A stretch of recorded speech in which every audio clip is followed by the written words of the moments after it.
Assalam- Assalamualaikum warahmatullahi wabarakatuh. Sebelumnya izinkan saya memperkenalkan diri. Nama saya Sylvia Sirahayu, saya dari kelompok 3, kelas 5E. Di sini saya akan membahas materi tentang pendidikan dalam lingkup kebudayaan.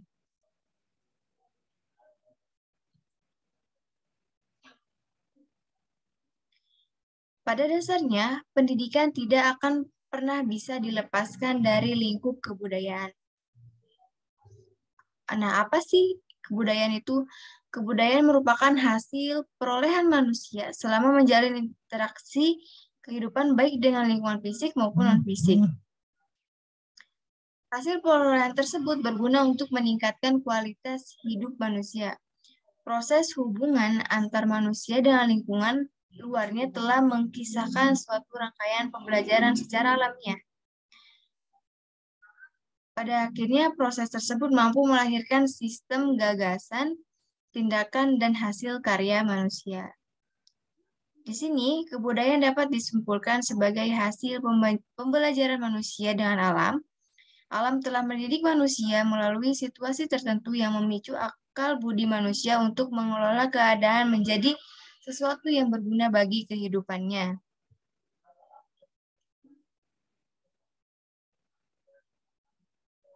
Selanjutnya, antara pendidikan dan kebudayaan terdapat hubungan yang sangat erat dalam arti keduanya berkenaan dengan suatu hal yang sama, yakni nilai-nilai. Dalam konteks kebudayaan, justru pendidikan memainkan peranan sebagai agen pengajaran nilai-nilai budaya. Karena pada dasarnya pendidikan yang berlangsung adalah suatu proses pembentukan kualitas manusia sesuai dengan kodrat budaya yang dimiliki. Oleh karena itu, kebudayaan diturunkan kepada generasi penerusnya lewat proses belajar tentang tata cara bertingkah laku, sehingga secara wujudnya, substansi kebudayaan itu telah mendarah daging dalam kepribadian anggota-anggotanya.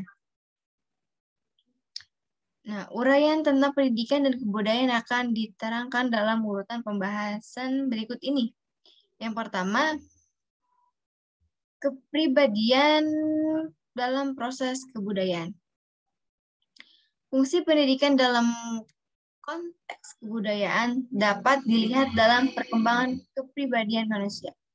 Di dalam perkembangan kepribadian diperlukan kebudayaan dan seterusnya kebudayaan akan dapat berkembang melalui kepribadian-kepribadian tersebut. Disinilah peran pendidikan di dalam pembentukan perilaku manusia. Selanjutnya, menurut John Gillen dalam Pilar tahun 1999, menyatukan pandangan behaviorisme dan psikoanalis mengenai perkembangan kepribadian manusia sebagai berikut. Yang pertama, kebudayaan memberikan kondisi yang disadari dan yang tidak disadari untuk belajar. Kemudian yang kedua, kebudayaan mendorong secara sadar ataupun tidak sadar akan reaksi-reaksi perilaku manusia. Yang ketiga, kebudayaan mempunyai sistem reward and punishment terhadap perilaku-perilaku tertentu. Selanjutnya, kepribadian mengadopsi secara harmonis tujuan hidup dalam masyarakat agar ia dapat hidup dan berkembang. Kemudian dalam psikoanalis juga dikemukakan mengenai peranan superego dalam perkembangan kepribadian. Dan yang terakhir, kepribadian juga ditentukan oleh bawah sadar manusia. Kemudian yang kedua ada penerusan kebudayaan. Suatu proses yang dikenal luas tentang kebudayaan adalah transmisi kebudayaan. Proses tersebut menunjukkan bahwa kebudayaan itu ditransmisikan dari satu generasi ke generasi berikutnya. Manusia atau pribadi adalah aktor dan sekaligus manipulator kebudayaannya. Dengan demikian, kebudayaan bukanlah suatu entiti yang statis, tetapi sesuatu yang terus-menerus berubah. Untuk membuktikan hal tersebut, marilah kita lihat variabel berbentuk kebudayaan yang dikemukakan oleh Fortes dalam Konconingrat. Nah, unsur-unsur tersebut ada di pembahasan berikutnya, yaitu tentang transmisi kebudayaan. Kebudayaan ditransmisikan dari satu generasi ke generasi yang berikutnya. Variabel berbentuk kebudayaan yang dikemukakan oleh Fortes terdapat 3 unsur utama, yaitu unsur-unsur yang ditransmisi, yang kedua proses transmisi, dan yang ketiga adalah cara transmisi.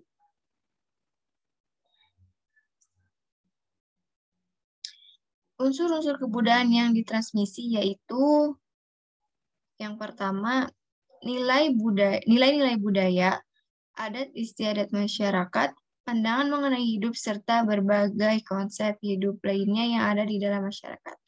Kemudian yang kedua, kebiasaan sosial yang digunakan dalam interaksi ataupun pergaulan para anggota di dalam masyarakat tersebut. Dan yang ketiga, proses transmisi meliputi proses-proses imitasi, identifikasi, dan sosialisasi. Cara mentransmisikannya yaitu dengan dua bentuk.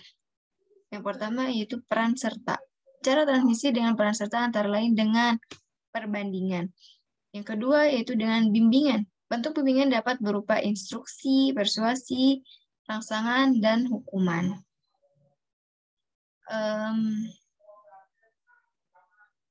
Demikianlah pembahasan yang dapat saya sampaikan pada materi kali ini. Kurang lebihnya mohon dimaafkan. Terima kasih. Wassalamualaikum warahmatullahi wabarakatuh.